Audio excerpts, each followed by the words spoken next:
জন্য একটি সরকার 2026-এ তৈরি করতে পারি।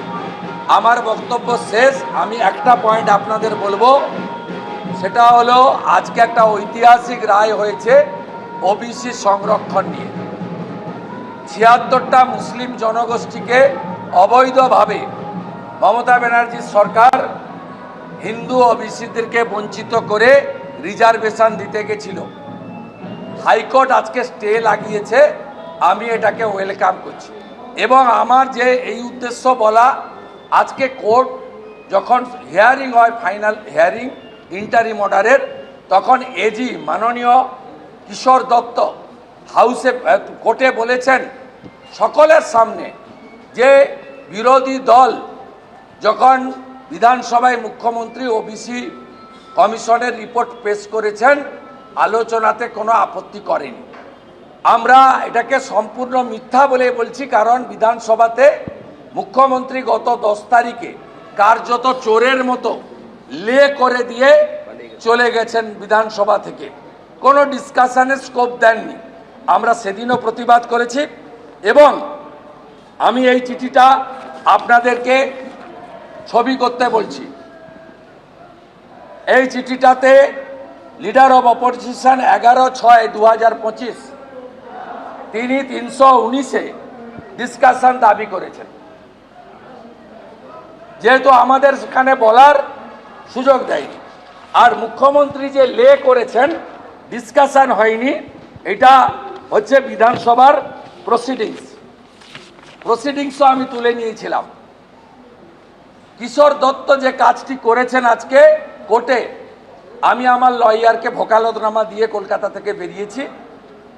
আমি এই কেসে পার্টি হব এবং কিশোর দত্তের অ্যাডভোকেট লাইসেন্স কেন বাতিল করা হবে না, তার জন্য আমি এই আদালতে যাব। কত বড় মিথ্যা দেখুন।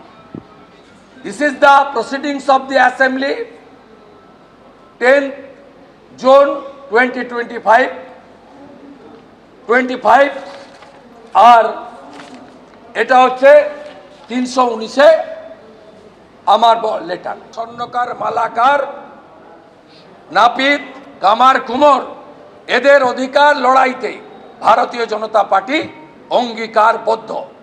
প্রদেশ বিজেপি ওবিসি মোর্চা কাল বেলা 12টা থেকে 5টা সল্টলেকে অবস্থান করছে।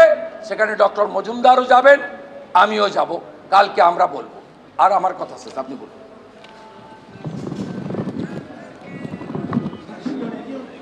রেডি? সাংবাদিক বন্ধুদেরকে ধন্যবাদ জানাই। মাননীয় বিরোধী দলনেতা সবটাই আপনাদের সামনে বলেছেন, নতুন করে বলার কিছু নেই। আমাদের প্রার্থী 2 নম্বরে নাম এই উপনির্বাচনে।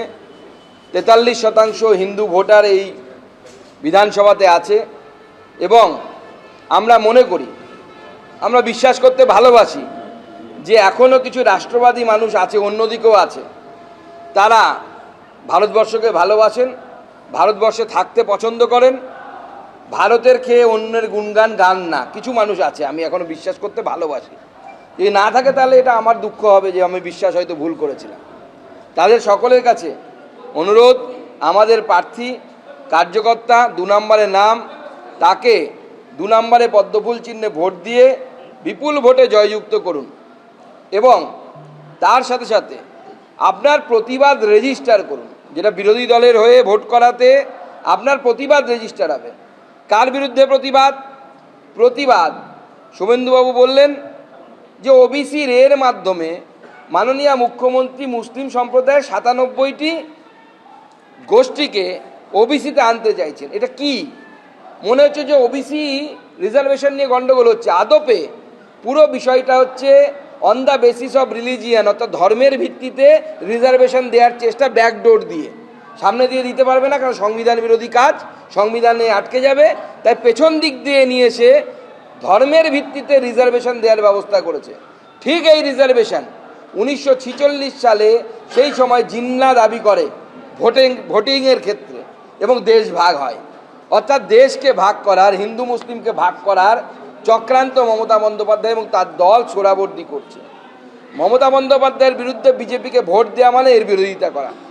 মমতা বন্দ্যোপাধ্যায়ের পক্ষে যারা ভোট দেবেন তারা মমতা বন্দ্যোপাধ্যায়ের এই যে পাপ, আরজিকর কাণ্ড, মহেশতলা কাণ্ডে হিন্দু মন্দির ভাঙা, তুলসীতলাকে উপড়ে ফেলা, হিন্দুদেরকে শমশেরগঞ্জ, ধুলিয়ানে খুন করা, যারা ভোট দেবেন তারা মমতা বন্দ্যোপাধ্যায়ের এই পাপকে সমর্থন করবেন এবং মমতা বন্দ্যোপাধ্যায়ের মতো চন্দন দাস এবং হরগোবিন্দ দাসের রক্ত তাদের হাতেও লাগবে। তৃণমূলের বোতামে যখনই টিপবেন তখনই চন্দন দাস এবং হরগোবিন্দ দাস এদের রক্ত আপনার হাতে লাগতে বাধ্য।